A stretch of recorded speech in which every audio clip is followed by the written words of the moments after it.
যে একদিকে ভারত যেমন তারেক রহমানের উপরে তাদের বাজি ধরেছে, আসন্ন রাজনীতিতে নির্বাচনে যেভাবেই হোক যদি তারেক রহমান বিজয়ী হন তাহলে ভারত তাকে সমর্থন করবে, বা আরো খোলামেলা বলা যায় যে ভারতই চাইছে যে তারেক রহমান আগামীতে বাংলাদেশের প্রধানমন্ত্রী হোক।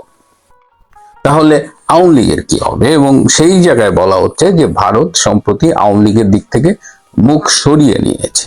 এবং কেন মুখ সরিয়ে নিয়েছে এটা নিয়েও অনেক মুখরোচক গল্প চালু আছে, সেই বিষয়টি নিয়ে আমি আজকে আলোচনা করব। কিন্তু তার আগে আমি গতকাল যে আমাদের বাংলাদেশের প্রথম নারী প্রধানমন্ত্রী বেগম খালেদা জিয়ার জানাজা হলো, সেই বিষয়ে একটু কথা বলতে চাই। আপনারা জানেন যে পরশুদিন আমি বিদায় খালেদা জিয়া নামে একটি পর্ব করেছিলাম এবং সেখানে আমি মূলত তার প্রতি শ্রদ্ধা জ্ঞাপন করেছি এবং বিএনপি বা খালেদা জিয়ার রাজনীতির যে সমালোচনার জায়গাগুলো আছে সেগুলো আমি খুব বেশি আলোচনায় আনিনি, মূলত পরিহার করবার চেষ্টা করেছি। কারণ একজন মৃত মানুষকে শ্রদ্ধা জানাতে গিয়ে সব সমালোচনার বিষয় আনাটা আমি সমীচীন মনে করিনি। এবং একজন রাজনৈতিক নেতা তিনি মৃত্যুর পরেও আলোচিত সমালোচিত হবেন, এটা একটা বাস্তবতা। যদিও আমার মনে আছে যে আমি ইসলামিয়াত ক্লাসে পড়েছিলাম যে মৃতের নিন্দা করিও না, কিন্তু রাজনৈতিক নেতারা একজন ব্যক্তির চাইতেও অনেক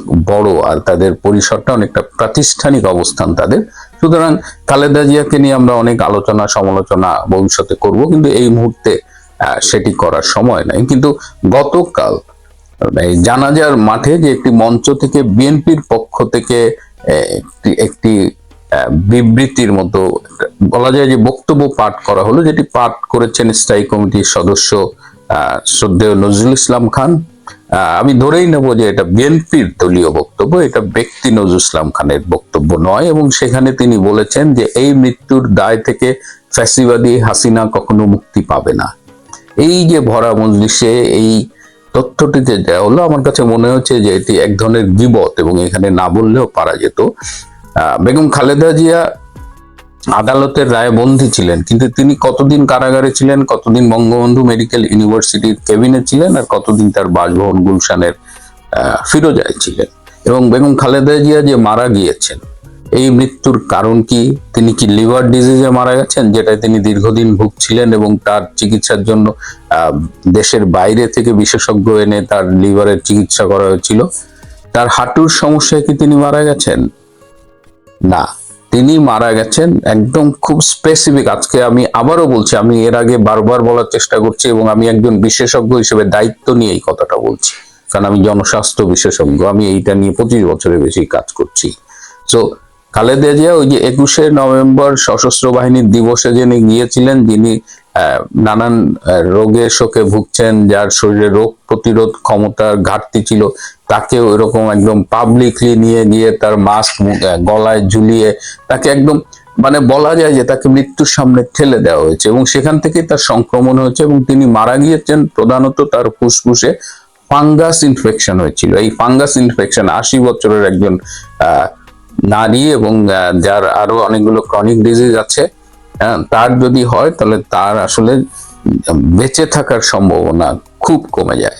সুতরাং বারবার কেন বিএনপি খালেদা জিয়ার মৃত্যুর দায় আওয়ামী লীগ কিংবা শেখ হাসিনার উপরে চাপানোর চেষ্টা করছে, এটা আমি বুঝতেছি না। যদি তারা আসলেই জানতে চায়, দে শুড ইনভেস্টিগেট যে কেন কিভাবে খালেদা জিয়া মারা গেছেন। 80 বছর তিনি বেঁচেছেন, বর্ণাঢ্য রাজনৈতিক জীবন, তার প্রতি শ্রদ্ধা আমরা সবাই জানাচ্ছি। কিন্তু তার মৃত্যু নিয়ে অন্যের ঘায়ে অন্যায়ভাবে যদি দায় চাপানো হয়, তাহলে আমরাও দাবি তুলব যে ইট শুড বি ইনভেস্টিগেটেড। এবং ইনভেস্টিগেশন করলে আল্লাহ না করুক হয়তো এটাও বেরিয়ে যাবে যে কারা তাকে সেদিন এই সশস্ত্র বাহিনী দিবসের ওই সমাবেশে, যেখানে অনেক মানুষ এসেছিল, সেখানে যেতে বাধ্য করেছিল। এছাড়া আরো কিছু ঘটনা খুব পীড়াদায়ক ছিল, যে দেখলাম যে কোনো একটা ইউনিয়ন বিএনপির সভাপতি তিনি বলছেন যে এই জানাজার পরে 32 ভাঙতে গিয়েছেন। মানে এইটা তো আমরা আশা করতে পারি না। ওই জানাজায় অনেকেই গিয়েছিলেন এবং ওই জানাজায় যারা আওয়ামী লীগের অনুসারী তারাও গিয়েছিলেন এবং সেখানে একজনকে আইডেন্টিফাই করা হলো সে আওয়ামী লীগের অনুসারী এবং তাকে এমন মারা হয়েছে যে এখন তিনি বেঁচে আছেন নাকি মারা গেছেন সেটা আমি জানি না। তো এই বিষয়গুলো কিন্তু খুব পীড়াদায়ক। এবং যে মুহূর্তে তারেক রহমান দাবি করছেন যে তিনি অনেক চেঞ্জ হয়ে গেছেন, বা তারেক রহমানের লোকজন বলছেন যে 17 বছর দেশের বাইরে থেকে একটা উন্নত বিশ্বে থেকে তিনি তার দৃষ্টিভঙ্গি পাল্টেছে, তার রাজনীতি পাল্টেছে, তিনি নিজেও পরিবর্তিত হয়েছেন, কিন্তু এই ঘটনাগুলো কিন্তু সেই পরিবর্তনের কথা বলে না। প্রায় 33টা দেশের সরকারের প্রতিনিধিরা এসেছিলেন, তার মধ্যে আলোচনায় সবচেয়ে বেশি আছে ভারতের বিদেশ মন্ত্রী, বা আমরা যাকে পররাষ্ট্রমন্ত্রী বলি, ডক্টর জয়শঙ্কর। এই জয়শঙ্কর 4 ঘন্টার জন্য ঢাকা এসেছিলেন। তিনি একটি সামরিক বিমানে করে এসেছিলেন, কুর্মিটোলা বিমানবন্দরে নেমেছেন। এবং জয়শঙ্করের এই আশাটা খুবই তাৎপর্যপূর্ণ ছিল। এবং যেহেতু বেগম খালেদা জিয়ার মৃত্যুতে অনেক দেশের সরকারি প্রতিনিধিরা এসেছেন, ভারত যে কোনো প্রতিনিধি পাঠাইতে পারতেন, কিন্তু তারা গুরুত্বপূর্ণ একজন প্রতিনিধিকে পাঠিয়েছেন। এটার একটা রাজনৈতিক তাৎপর্য রয়েছে। এবং যেহেতু বাংলাদেশে এই মুহূর্তে হাদির মৃত্যুর পরে স্লোগান হচ্ছে ঢাকা না দিল্লি, আবার ভারত বিরোধী রাজনীতি করে জামাত, বিএনপিও করে, সুতরাং ডক্টর জয়শঙ্করের প্রতি কোনো রকমের যদি আক্রমণ করা হয় বা অসম্মান করা হয়, এই কারণে জয়শঙ্কর যখন বাংলাদেশে এসেছিলেন তখন ভারতে বাংলাদেশের সীমানা বরাবর 21টা ব্রহ্মস মিসাইল কিন্তু তাক করা ছিল। মানে যদি জয়শঙ্করকে আক্রমণ করা হয় বা কোনো কিছু হয়, তাহলে ওই মিসাইল দিয়ে বাংলাদেশকে আক্রমণ করার প্রস্তুতি ছিল। এখন জয়শঙ্কর কেন এসেছিলেন?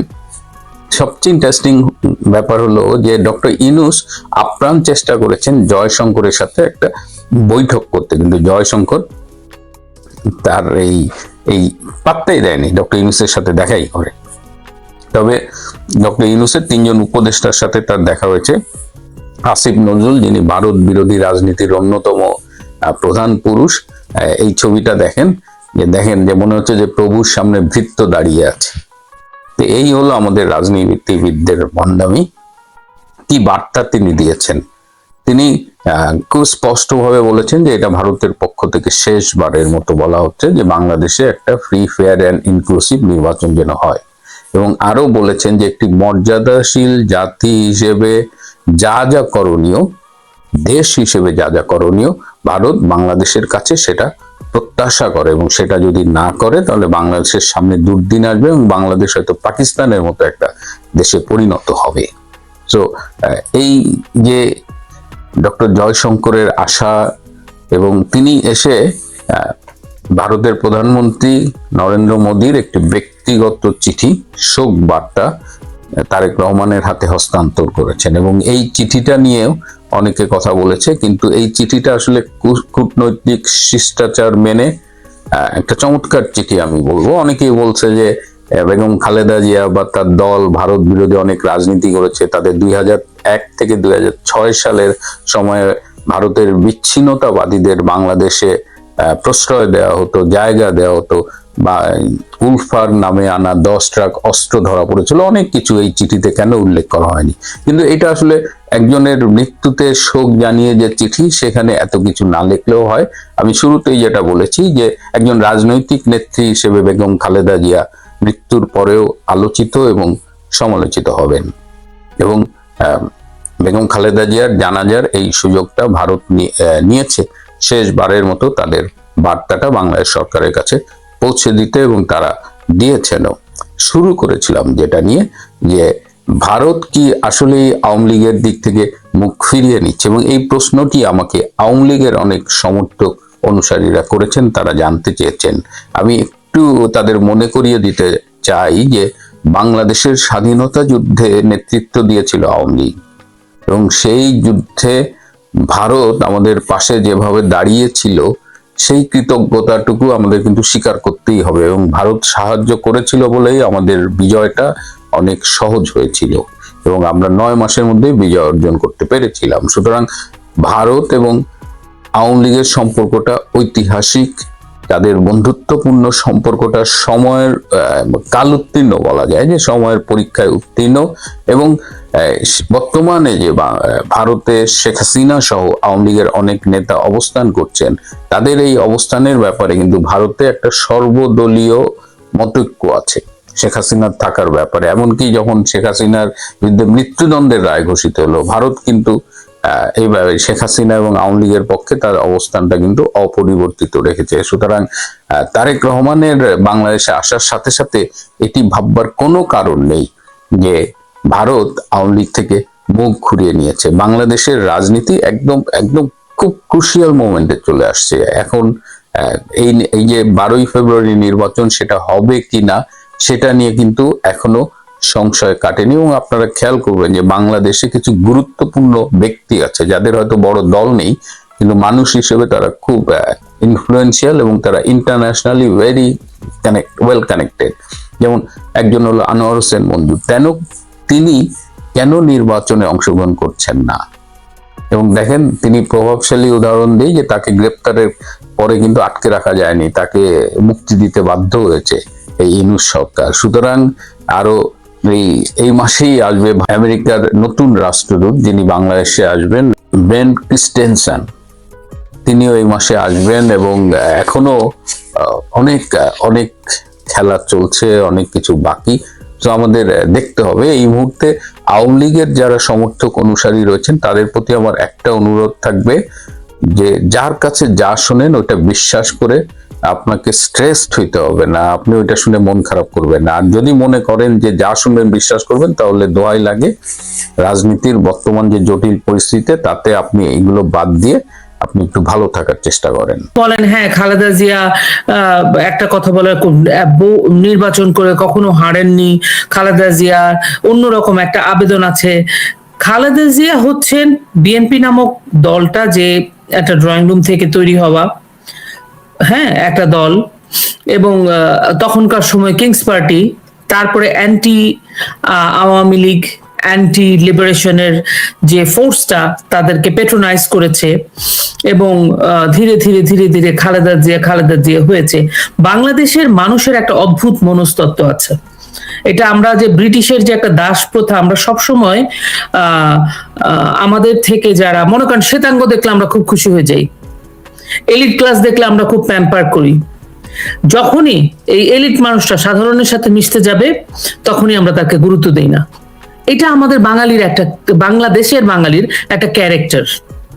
হ্যাঁ, গরিবকে পছন্দ করে না, কিন্তু জি, এক গরিব আরেক গরিবকে পছন্দ করে না। বা আপনি ফজলুল বাড়ি পথে পথে একটা ব্যাগ নিয়ে ঘুরে আপনি মানুষের দুঃখ দুর্দশা বোঝার চেষ্টা করতেছেন, আপনি ঘরের ভাই হয়ে যাচ্ছেন, বাড়ি ভাই, তখনই আপনাকে খুব মানে খুব ফর গ্রান্টেড নিয়ে নেয় মানুষ। এটা বাঙালি। একটু অ্যাড করি আপনাকে, আমি একজন খুব সিনিয়র সাংবাদিক অধীনে কাজ করেছি, যিনি বিভিন্ন সময় সরকারের খুব গুরুত্বপূর্ণ দায়িত্ব ছিলেন। তিনি একটা গল্প বলেছিলেন আমাকে। জিয়া তখন প্রধান সামরিক প্রশাসক একদিন রমজান মাসে সকালবেলা ওনাকে বাসায় ডাকছেন কি একটা কাজে, ওই কাজে ডাকছেন, ওনাকে কি করলেন, ড্রয়িং রুমে না নিয়ে বেডরুমে নিয়ে গেলেন। ড্রয়িং রুমে কিছু মুসলমান বসা, আমরা ব্রেকফাস্ট করতে পারবো না, আমরা এখানে খাওয়া দাওয়া করি, খাওয়া দাওয়া করতে করতে আমরা কাজ করবো। সেই মানুষটা সংবিধানে বিসমিল্লাহ সংযোজন করেছেন। সেই মানুষটা মানে কত গ্লোরিয়াস হয়ে গেলেন তিনি। ব্যক্তি জীবনে চর্চা ছিল না, কিন্তু সেটা তিনি যে উচ্চারণ করতেন, আমরা বিসমিল্লাহির রহমানির রহিম বলি, উনি এটাও বলতে পারতেন, মানে বিসমিল্লাহির রহমানির রহিম এইভাবে শুরু করতেন। ওটা পছন্দ করেছে কিন্তু মানুষ। হ্যাঁ, উনি দেখতে অপূর্ব সুন্দরী ছিলেন। হ্যাঁ, এটা সত্যি, উনি কিন্তু সুন্দরী, বিউটিফুল আর কি দেখতে। এটার প্রতি একটা মানুষের আকর্ষণ থাকে যে আমার নেতা এত বিউটিফুল, আমার নেতা এত এলিগেন্ট, আমার নেতাকে ধরা ছোঁয়ার বাইরে। এবং ওনার একটা অদ্ভুত কৌশল ছিল, সেটা হচ্ছে ইদার ওনার রাজনৈতিক জ্ঞান কম থাকার জন্য, বা উনি তো আসলে রাজনীতির ভিতরে পড়ে রাজনীতিটা শিখেছেন।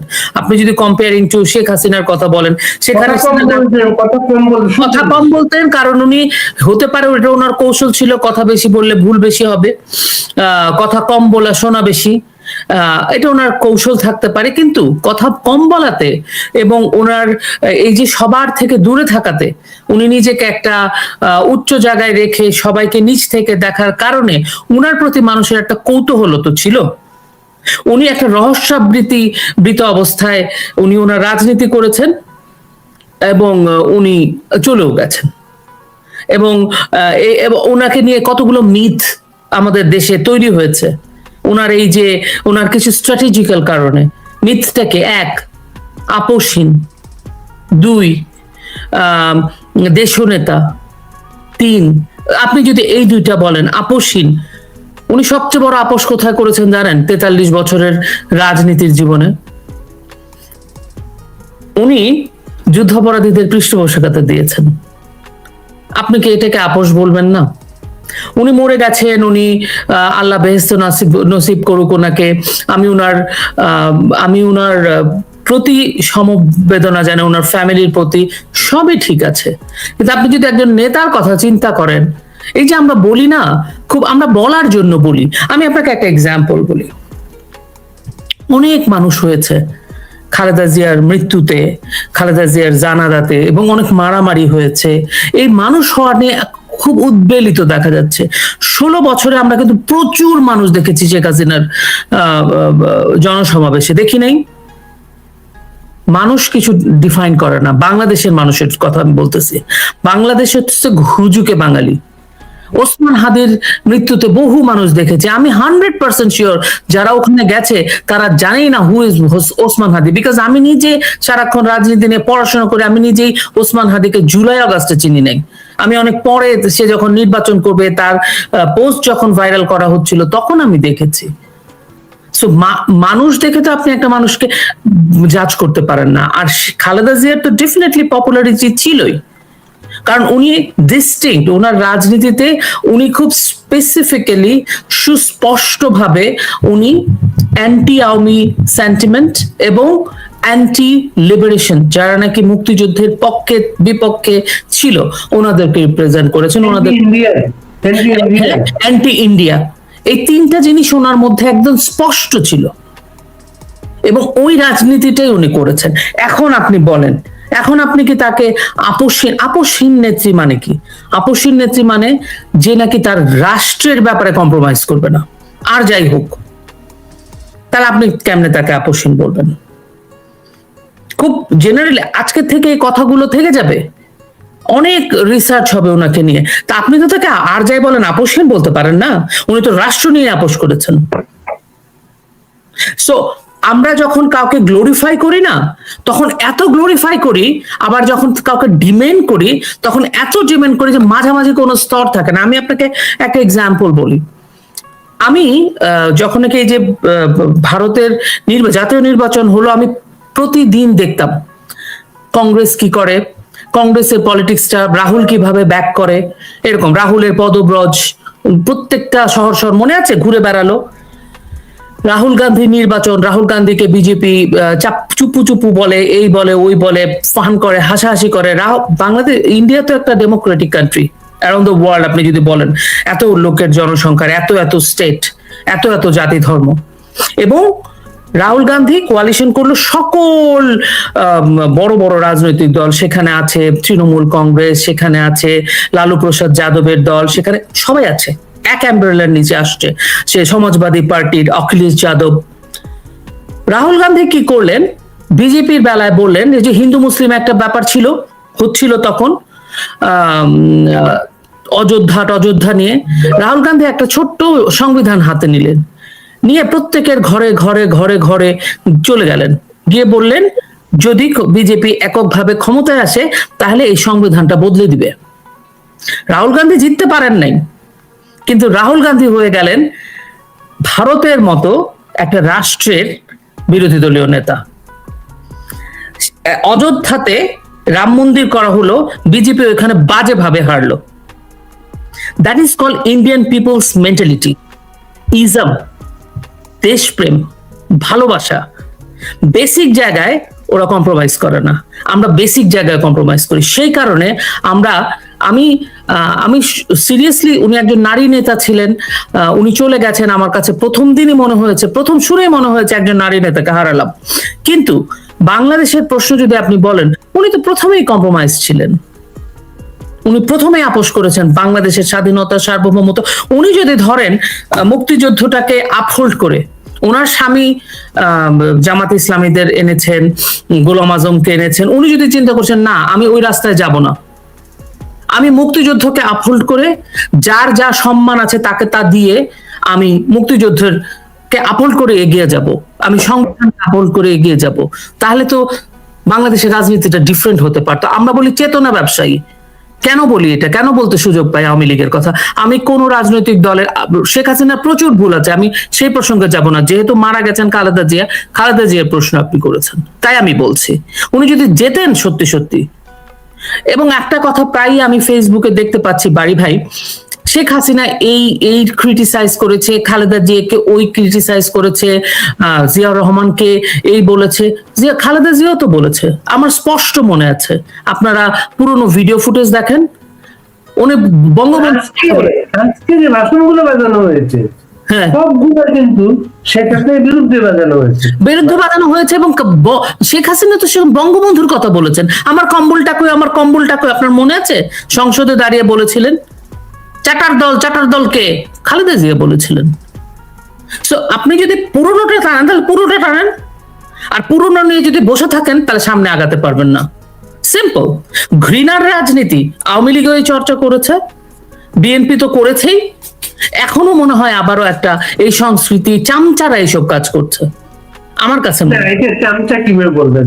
ধরুন শেখ হাসিনা গতকালকে শোক পাঠিয়েছেন, হ্যাঁ হ্যাঁ সজীব ওয়াজেদের শোক পাঠিয়েছেন, এবং আজকে এই জানাজার মূল বক্তব্য যেটা শোক দলের পক্ষে, সেই বক্তব্যে নজরুল ইসলাম খান বক্তব্যের ভাষা ওটা শেখ হাসিনাই দায়ী, ও শেখ হাসিনার কে মাথার উপর মৃত্যুদণ্ড ঘুরতেছে এই লাইনে বক্তব্য দিয়েছেন। তো শেখ হাসিনা যে একটা গুড স্টার্ট মনে হচ্ছিল সেটা আজকেই বেঁচতে গেছে। আসলে আমার বাড়ি ভাই মনে হয় না যে এটা গুড স্টার্ট। ওই যে 17 মিনিটের বক্তব্য, it was nothing there. Good start করার জন্য একজন পলিটিশিয়ান যে প্রধানমন্ত্রী ও শেখ হাসিনার শোক বার্তার মাধ্যমে, শেখ হাসিনার যে এই জেস্টার কিন্তু শেখ হাসিনা এর আগেও দেখিয়েছে। তার অর্থ এই না যে সে খালেদা জিয়া যে হাউস অ্যারেস্ট ছিল সেগুলো জাস্টিফাইড হয়ে যায়, শেখ হাসিনার অনেক ভুল পদক্ষেপ ছিল, আমি জানি না শেখ হাসিনা ওগুলো কেন করেছেন, বাট শেখ হাসিনা তারেক রহমান যখন মারা যায় উনি একটা ভালো জেস্টার দেখিয়েছেন। শেখ হাসিনা গোলাম আজমের মারা যায়, কোকো যখন মারা যায় তখন একটা খুবই ভালো জেস্টার উনি দেখিয়েছেন।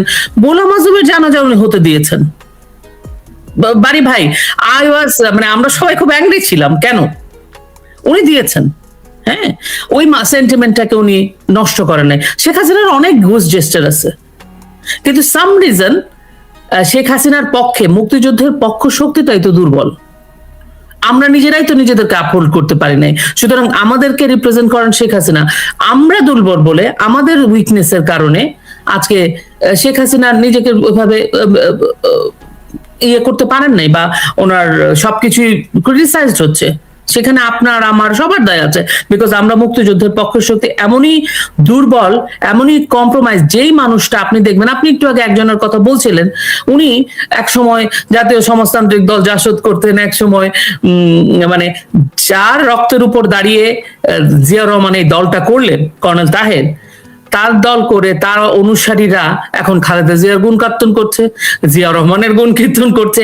সো এই যে একটা মিক্সড, একটা compromised mentality from A to Z, আপনি এখানে শেখ হাসিনার তো ওইভাবে চিন্তা করলে, শেখ হাসিনাই তো আনফরচুনেট, যেমন একটা জিনিসকে বঙ্গবন্ধু যেমন আমাদের বলে না অনিচ্ছুক জাতিকে স্বাধীনতা দিয়ে গেছে, ঠিক আজকের দিনে আমার 2 দিন যাবত মনে হচ্ছে শেখ হাসিনা এমন একটা জাতিগোষ্ঠীকে লিড দেওয়ার চেষ্টা করেছে তার বাবার মতো, যে আমরা নিজেরাই তৈরি না একটা স্বাধীনতা ভোগ করার জন্য, বা অপ্রস্তুত জাতিকে, হ্যাঁ অপ্রস্তুত, অনিচ্ছুক, হোয়াট এভার। তো আমারও মনে হয় শেখ হাসিনা তো আসলে আমাদেরকেই লিড করতে চেয়েছিলেন, মুক্তিযুদ্ধের পক্ষের মানুষদেরকে। সো ওনারও এই ভবিতব্যই, উনার অ্যাপ্রিসিয়েট, প্রশংসা উনার প্রাপ্য না, উনি পাবে না প্রশংসা, বিকজ আমরা নিজেরা আসলে প্রশংসা করতেই পারি না, আমরা শুধু চাই। আজকের পরে তারেক রহমানের বিএনপি জি, কোথায় যাচ্ছে মনে হচ্ছে আপনার? আজকের পরে তারেক রহমানের বিএনপি কোথায় যাচ্ছে? আমার কাছে মনে হচ্ছে আমরা যে বিএনপিকে দেখেছি অতীতে, খুব একটা পরিবর্তন, হয়তো পলিসি মেকিং, ইন্টারন্যাশনাল রিলেশন, এগুলোতে কিছু পরিবর্তন আসলেও আসতে পারে। ইন্টারন্যাশনালি অনেক হয়তো স্ট্র্যাটেজিক্যালি খেলবে, এখন হয়তো গ্রেনেড ফ্রেনেড মাইরা বসবে না, হ্যাঁ, কারণ কিন্তু যদি আওয়ামী লীগ আবার রাজনীতি করতে পারে, আমি জানি না ভবিষ্যৎটা কি হবে, বা করতে তো হবে, করতে তো পারবেই। জামাত যদি বাইরে থাকে, জামাত যদি বাইরে থাকে, বিএনপি কিন্তু মুক্তিযুদ্ধের কথা বলতেই হবে। কোন বাইরে থাকবে জামাত? বিএনপি থেকে বাইরে? হ্যাঁ, হ্যাঁ, কিন্তু সমস্যাটা কি হয়েছে? সমস্যা হচ্ছে যে তারেক রহমান তো শুরুতেই বলে দিছেন উনি হাদিরও আদর্শ চান। হাদি আবার 71 বিশ্বাস করে না, উনি আবার 71ও চান। আবার উনি উনার যে রুমিন ফারহানদের মতো লোকদের দলের থেকে বাইরে করে দিয়েছেন যারা প্রগতির কথা বলে। সো আপনি যদি অ্যাকশনে তো আপনার ফিউচারটাকে বলে দেন, তাই না বাড়ি ভাই? আজকে যদি শাহেল আহমেদ এসে অন্য স্বরে কথা বলে, তখনই আপনি বুঝতে পারবেন আমার মাথার মধ্যে আসলে কি চলতেছে। তো আমরা we can hope for the best, but আমার কাছে মনে হয় না দ্য বেস্ট আমরা পাবো বিএনপির থেকে। কারণ বিএনপির 25 তারিখে উনি গেছেন, 5 তারিখে, আচ্ছা ঠিক আছে, এই সময়টা ওনার একটা খুবই টানপোড়েনের মধ্যে দিয়ে যাচ্ছে। তারেক রহমানের জন্য তো এটা একটা বেড অফ রোজেস না, আসলে সত্যি কথা। উনি একটা গ্যাস চেম্বারের উপরে যায় বসছেন। ওনার জন্য অনেক টেকনিক্যালি অনেক ট্রিকি ওয়েতে ওনাকে, যদি উনি দেশ পরিচালনার দায়িত্ব পান, আই হ্যাভ ডাউট তো সেটা ওনাকে করতে হবে। আজকে রাষ্ট্র ওনাকে আপকামিং প্রাইম মিনিস্টার হিসেবে সম্মান দিয়েছে। আজকে উনি যখন ফুল দেন তার মায়ের ওখানে, তখন ওইটা যেটা হয়, যেটা আর্মি সেলুট, যেটা প্রাইম মিনিস্টারের ক্ষেত্রে হয়, যেটা ওইটা উনি আজকেই পেয়ে গেছেন। তার মানে কি, কতটা গণতান্ত্রিক একটা বাংলাদেশ আপনি কি ভাবতে পারেন? যেখানে ভোট হয় নাই, যেখানে নির্বাচন হয় নাই, যেখানে 50% লোক নির্বাচনের বাইরে, যাদের ব্যালটে তাদের মার্কাই নাই, একটা বিশাল বড় রাজনৈতিক দলকে ব্যান করে রাখে। কি পরিমাণ অগণতান্ত্রিক ফ্যাসিস্ট আচরণ গোটা রাষ্ট্র করছে বাড়ি ভাই, সেটা কি ভাবেন? এই গণতন্ত্রের জন্য 16 বছর আসিফ নজরুলরা গলা ফাটালো। কি পরিমাণ ফ্যাসিস্ট আচরণ করছে এই গভর্নমেন্ট। কিভাবে একজন রাষ্ট্র নায়ক, আমরা বলতে পারি ভোটার, আমরা প্রেডিক্ট করতে পারি। We cannot treat mister Tarique Rahman as a prime minister before he become prime minister, এটা তো করতে পারি না, কিন্তু আমরা করছি। আমরা না ছোট ছোট, এবং আমি এই যে রাজনীতি বিশ্লেষণ যারা করে ওনাদের এই গ্যাপগুলো আমার কাছে খুব বিস্ময়ের মতো। আমার মনে হয় এই মানুষটাকে আমরা এতদিন নেতা মেতা ভাই ভাব আসছি, ছোট ছোট লুপ হোলস এগুলা, এটা বিশাল বড় ব্যাপার। একটা মানুষ যে প্রধানমন্ত্রী হয় নাই, নির্বাচন হবে কিনা ঠিক নাই, নির্বাচন নিয়ে সেই পর্যন্ত কোনো স্টেটমেন্টই দেয় নাই ঠিকঠাক মতো, তার পরিকল্পনা বলে নাই, বিএনপির অ্যাকচুয়াল ম্যানিফেস্টো কি হবে আমরা জানি না, কিছু জানি না, কিন্তু সে প্রধানমন্ত্রী এবং তার নামে এতগুলো কেস ছিল। সে কেসগুলো কিভাবে সব চলে গেল। 24 জন মারা গেছিল গ্রেনেড হামলায়, এখনো স্প্রিন্টার নিয়ে ঘুরে বেড়াচ্ছে মানুষ। এগুলো নিয়ে কোনো প্রশ্ন নাই। মানে আমরা ওনাকে ডিক্লেয়ার করে দিছি, কতটা অগণতান্ত্রিক। এবং ইউনূস সরকারের আচরণ হচ্ছে উনি হতেছে প্রধানমন্ত্রী, হতে পারে উনি প্রধানমন্ত্রী, সাধারণ মানুষ বলতেই পারে, কিন্তু আপনি রাষ্ট্র তো এটা অ্যাক্ট করতে পারে না বাড়ি ভাই। ইন্ডিয়ার অ্যাপ্রোচ কি তাই ছিল না আজকে? জি, ইন্ডিয়া রাষ্ট্র পররাষ্ট্রমন্ত্রী আসছে এখানে, সে তারেক রহমানের সাথে দেখা করতেছে, তার হাতে নরেন্দ্র মোদীর শোক তুলে দিচ্ছে, সে আইনমন্ত্রীর সাথে গিয়ে দেখা করতেছে, ওইখানে নিরাপত্তা উপদেষ্টা ছিল।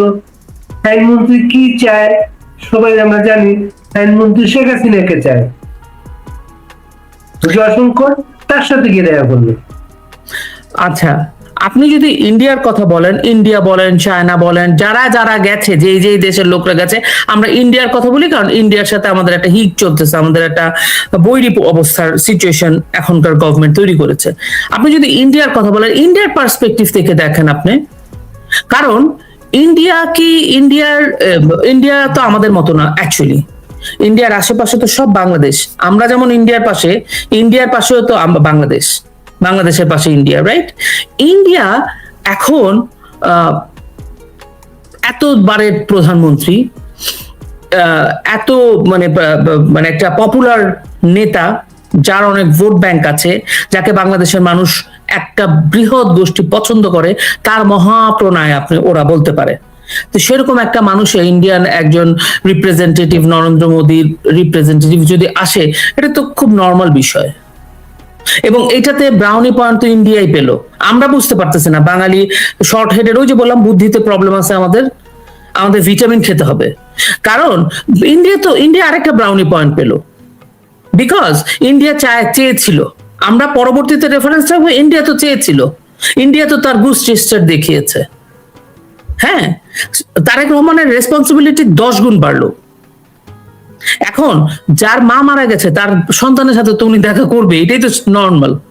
এবং আইনমন্ত্রীর সাথে দেখা করা, আমি তো আর জানি না, আমার মনে হয় আইন শৃঙ্খলা পরিস্থিতি, তার একটা নেবারিং রাষ্ট্রের কতগুলো ছেলে রাস্তায় দাঁড়িয়ে, রিটায়ার্ড আর্মি অফিসাররা, আইনজীবীরা যখন হাত উঁচিয়ে উঁচিয়ে বলে যে 7 সিস্টার খেয়ে ফেলবে, 7 সিস্টার থাকলে এই হবে না, ওই হবে না, সুতরাং অ্যাজ এ জয়শঙ্কর তো দেখা করতেই পারে। আপনি যদি হোম মিনিস্টারকে, হ্যাঁ, আইনমন্ত্রীকে কেন করেছে, হোম মিনিস্টারকে কেন করেছে, এখন আইনমন্ত্রীকে কেন জয়শঙ্কর দেখা করেছেন এবং আইনমন্ত্রী কে উনি কি বলেছেন আমরা তো আসলে জানি না। কিন্তু আইনমন্ত্রীর কিন্তু একটা স্পেসিফিক রোল জুলাই আগস্টের আপরাইজিং এ ছিল, আমরা কেউ সেটা বলি নাই। আইনমন্ত্রীরও কিন্তু জবাবদিহিতার জায়গা আছে। আইন উপদেষ্টা যেটা আসিফ নজরুল, 26 লাখ ভারতীয়র যে ন্যারেটিভস, এটা কিন্তু উনিই তৈরি করেছিলেন। উনি কিন্তু হোম মিনিস্ট্রির দায়িত্বটা নিয়েছিলেন জুলাই আগস্ট আপরাইজিং এ। আমাদের এখন একটা ল্যাটাপাটা গভর্নমেন্ট, এটা তো মানবেন বাড়ি ভাই। সুতরাং আমরা আসলে জানি না, আমরা স্পেকুলেট করতে পারি, আমরা স্পেকুলেশনের উপরে চলছি, বিকজ আমরা আমাদের জাতিকেও এটা দোষ দেওয়া যায় না, বিকজ আমাদের উপরে এতই টার্ময়েল চলতেছে গত 17 মাস, আমাদের সুস্থভাবে ভাবার মতো কোনো স্টেট অফ মাইন্ডেই আমরা নাই। কিন্তু আমার কাছে মনে হয় যে ইন্ডিয়া নিয়ে বা ভারত এবং বিএনপির সাথে যে দূরত্বটা, এটা ওয়ান ফাইন মর্নিং জয়শঙ্কর আসছে, এটা বোথ ওয়ে কমিউনিকেশন। আর ইন্ডিয়া তো চাইতেই পারে যে একটা স্টেবল গভর্নমেন্ট বাংলাদেশে থাকুক, কারণ ইন্ডিয়ারও কনসার্ন আছে তার বর্ডার নিয়ে, বর্ডারে অবস্থিত সবাইকে ইলেকশন, আওয়ামী লীগ ছাড়া ইলেকশনের আইনমন্ত্রী তো অন্যতম কুশীলভ। মানে আইনমন্ত্রীর সাথে দেখা করা নিয়ে অনেক কিছুই তো হতে পারে। এবং উনি নিশ্চয় যখন পেয়েছেন সামনাসামনি, শেখ হাসিনাকে চেয়েছেন। আমার কাছে কেন জানি মনে হয় যে আসিফ নজরুলের ওই গার্ডসটা নাই যে উনি মুখের উপরে বলবে, কারণ ওনারা তো আগেই জানে that part has been solve. না, আপনি দেখেন ওরা বসার স্টাইলটা দেখবেন, হাতটা যেভাবে ধরে রাখছে, স্যার ওরা দিবেন না কেন, সেক্ষেত্রে দিবেন না কেন, এটা এভাবে হয় না। এবং জয়শঙ্করের প্রত্যেকের, ইভেন তো তারেক রহমানের চেহারার মধ্যে একটা লিটল স্মাইল ছিল। Jaishankar was so steady, owner facial expression প্রত্যেকটা জায়গায়, আমি দেখছিলাম আপনার মতো করে, প্রত্যেকটা জায়গায় ওনার ফেসিয়াল এক্সপ্রেশন দেখেন, ওনার বডি মুভমেন্ট দেখেন, ওনার ইভেন তো বিদেশে যখন নাকি ইউনূসের সাথে জয়শঙ্করের দেখা হয়েছিল তখনও, এগুলো বলতে আমার খুব খারাপ লাগে। আমি কি মনে করেন এটাতে খুশি হয়ে যে অন্য দেশের একটা মিনিস্টারকে আমি আপহোল্ড করতে চাচ্ছি? বা পেশাদার ডিপ্লোম্যাটের, হ্যাঁ, পেশাদার ডিপ্লোম্যাট বলে হিসাব করে, হিসাব করে। এই জন্যই বললাম যে আসিফ নজরুল মানে আউট অফ দা যে বলবে যে আমাকে শেখ হাসিনাকে দেন, এটা মামার বাড়ির আবদার না। আর ওই পার্টটা না মোটামুটি ভাবে সলভ হয়ে গেছে। আপনার সত্ত্বেও আপনাকে গৌতম লাহিড়ী এসে বলছে না, দাদা এসে বলছে না, কারণ সর্বভারতীয় সর্বদলীয় সবার সিদ্ধান্তে শেখ হাসিনা তাদের অতিথি, শেখ হাসিনা তারা দিচ্ছেন না। That is final. সো এটা নিয়ে আর কোনো কথা নাই। এইটা না, ওরা আরেকটা কথা বলে, এটা আইনগত ব্যাপার আছে, বাংলাদেশ সরকারকে পুরো আইনগত জিনিসটা তাদের কাছে দিতে হবে, হ্যাঁ। কিভাবে কি রায় ওইটা তাদের চেক করবে, প্লাস হচ্ছে এটি ইন্ডিয়ান কোর্টে অ্যাপ্রুভ করতে হবে সেটা। অ্যাপ্রুভ করতে হবে, এখানে অনেক প্রসেস আছে, হ্যাঁ অনেক প্রসেস আছে, এবং কিন্তু তারা এন্ড অফ দ্য ডে এবং সবকিছুর পরে মানবিকভাবে ওরা যদি চিন্তা করে তাদের একজন অতিথি তার নিজ দেশে ফিরে গেলে তাকে কোনোভাবে এক্সিকিউট করা হবে, তারা তাদেরকে নাও দিতে পারে এক্সিকিউশন। হ্যাঁ, না, কানাডা, অস্ট্রেলিয়াতে একটা মানুষ আসছে ওয়ান্টেড, তার দেশে গেলে তার মৃত্যুদণ্ড হবে, অস্ট্রেলিয়া দিবে না তো, কানাডা। আমি আপনাকে বলি, বঙ্গবন্ধুর খুনি আছে না নূর চৌধুরী, উনি এখানে থাকেন আমাদের টরন্টোর কাছে একটা চরে, কোথাও বেরোন না, মানুষ তাকে দেখে না, এই জীবন কিন্তু এদের সবার অপেক্ষা করছে। আচ্ছা, এইখানে আপনি নিজে জানেন যেহেতু এটা একই টাইপের কান্ট্রি, এখানে ওনার জন্য আমরা কোর্টে রিট করা হলো, তৎকালীন অ্যাম্বাসেডর মিলে কয়েকজন, আমি কোর্টে গেছি ওনাদের এই রিটের সময়, ব্রিটিশকে জাস্ট একটা জিনিস চাওয়ার জন্য, সেটা হচ্ছে নূর চৌধুরীর স্বাস্থ্যের ব্যাপারটা আমরা জানতে চাই, আসলে তার ফিজিক্যালি সে কোন জায়গাটায় আছে, সে সুস্থ না অসুস্থ না কি কেমন আছে সেটা জানি না, আমরা প্রসিড করতে পারবো। ক্যানাডিয়ান গভর্নমেন্ট এটা রিজেক্ট করে দিয়েছে, বলছে এইটা হচ্ছে একজন মানুষের ব্যক্তিগত তথ্য, কনফিডেন্সিয়ালিটি, এখানে আমরা এটা দিতে পারবো না, it's a breach of confidential. Simple একটা তথ্য কানাডা গভর্নমেন্ট দেয় নাই একজন মানে বাংলাদেশের জন্য, সেটা একটা কনভিক্টেড আসামি, সে কিলার সেলফ, মানে সে স্বীকারই করছে তারা এই খুনগুলো করেছে, কিন্তু তারা দেয় নাই Canadian government. This is the rule.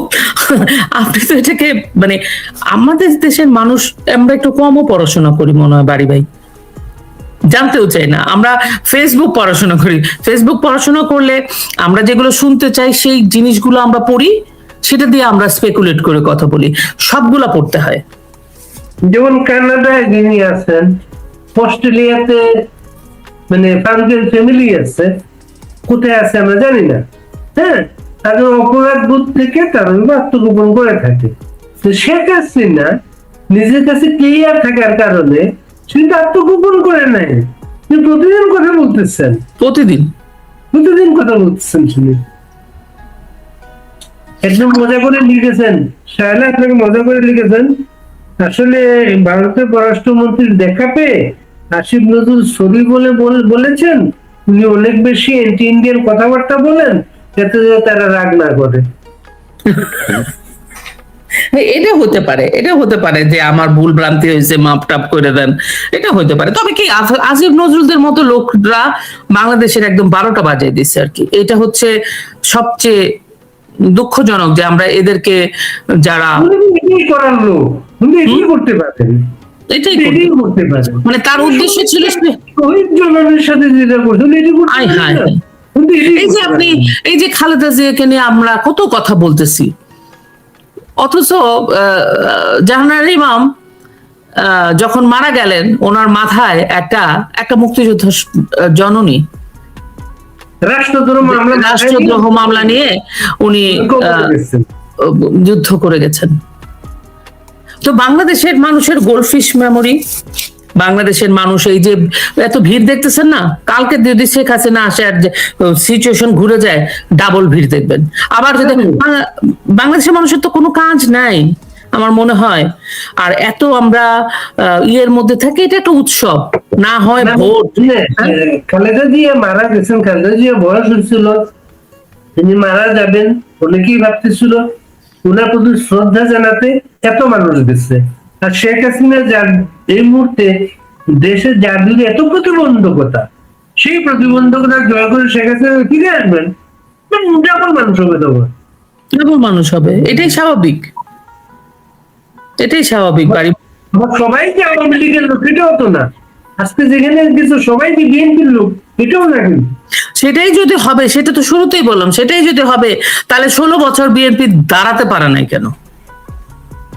আমি যদি দাঁড়িয়ে যাই তাহলে কে কি করবে? আপনি কি ফজলুল বাড়ি, আপনি সমস্ত কিছু ছাড়া কথা বলতেছেন, তা আপনি তো আপনার কারেজ নিয়ে কথাটা বলতেছেন, আপনি তো জানেন যে এটার আপনার বিরুদ্ধে যারা আছে, বিপক্ষে আপনার কথা যার পছন্দ হবে না, সে আপনাকে অটোমেটিক্যালি আপনি তার বিরোধী শক্তি হয়ে যাবেন। আমি সেম, তো আমরা কেন কথা বলছি? সো এতই যদি পপুলারিটি থাকবে তাহলে এতদিন কোথায় ছিলেন তারা?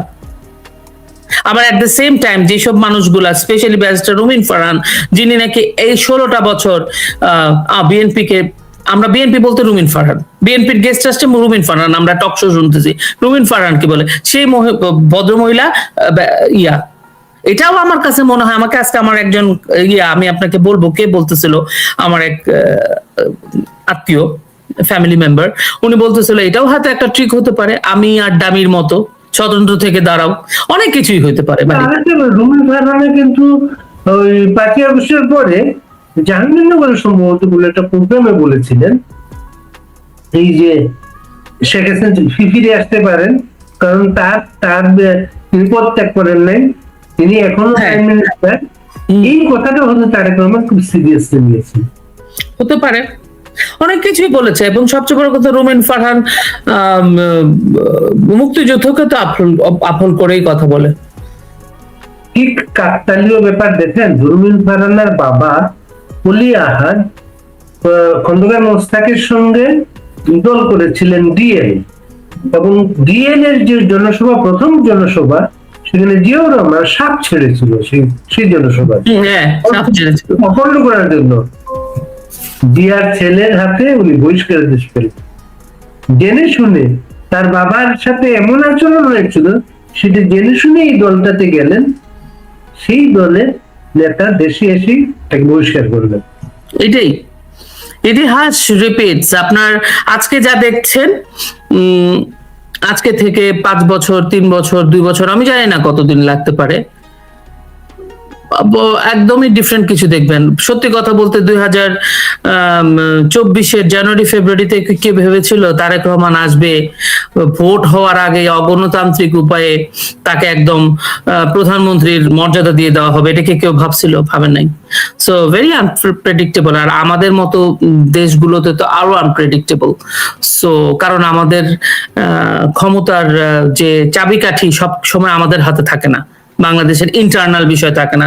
যেমন কানাডার একটা নির্বাচন হবে বা অস্ট্রেলিয়ার নির্বাচন হবে, সেটা ইন্টারনালি ঘটনা, ইভেন দো ইন্ডিয়াতেও, বাট বাংলাদেশে তো তা না। আমাদের চাবিকাঠি ভূ রাজনৈতিক অনেক কিছুর উপর ডিপেন্ড করে। সো কোনো কিছুই মানে এটাই শেষ না আর কি।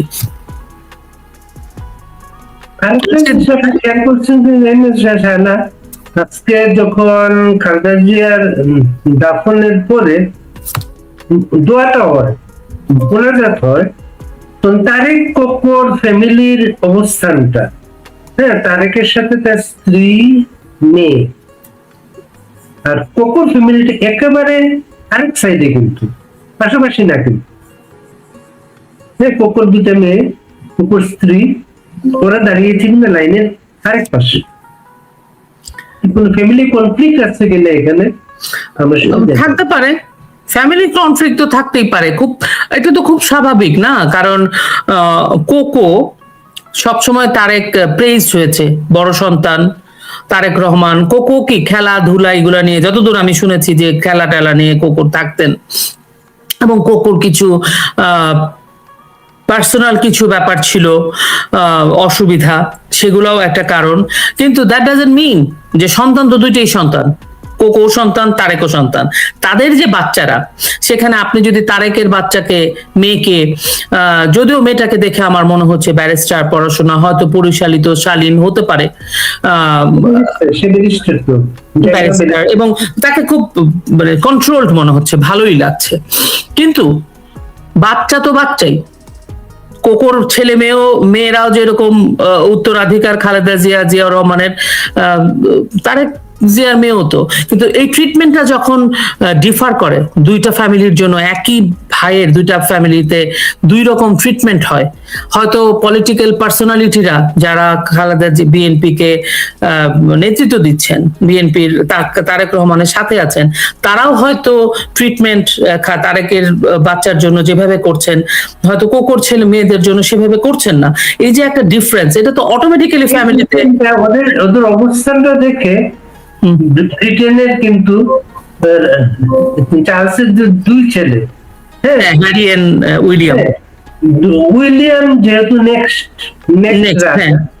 নেক্সট রাজা, হেনরির তো ভবিষ্যৎ নাই এখানে, হ্যাঁ, সে একটু বই লিখেছে সারপ্লাস, বইটার নাম হচ্ছে সারপ্লাস, অতিরিক্ত সেইখানে। তারেকের পরে তার স্ত্রী জুবায়েদা, মেয়ে জাইমা, এই লাইনে আসবে। এই লেগেসিতেই যাবে। আপনি প্রিন্স চার্লসের দিকে যান কেন? প্রিন্স চার্লসের দিকে যান কেন? আমি আরেকটু কাছে চলে আসি, পাশের দেশ। পাশের দেশে যখন নাকি রাজীব গান্ধী, রাহুল গান্ধী, রাজীব গান্ধী, সোনিয়া গান্ধী, রাহুল গান্ধী, প্রিয়াঙ্কা গান্ধী, আপনার মনে আছে তো সঞ্জয় গান্ধী উনি কোথায়? ওনার স্ত্রী এবং মেনকা গান্ধী এবং ওনার ছেলে, মেনকা গান্ধীর ছেলে বরুণ গান্ধী বিজেপির এবং এখন বোধহয় অন্য কোনো দলের তারা সংসদ ছিলেন। সো এটাই হয়। আপনারা হয়তো দেখবেন আজকে থেকে 5 বছর, 6 বছর, 10 বছর ডাউন দ্য লাইন আওয়ামী লীগে জয়েন করেছে বা অন্য কোনো রাজনৈতিক দলে তারেক কোকর ফ্যামিলি মুভ করেছে। ইউ নেভার নো, পলিটিক্সে অনেক কিছুই হতে পারে। সবাই তো তার ভবিষ্যৎ দেখে, সবাই তো এখন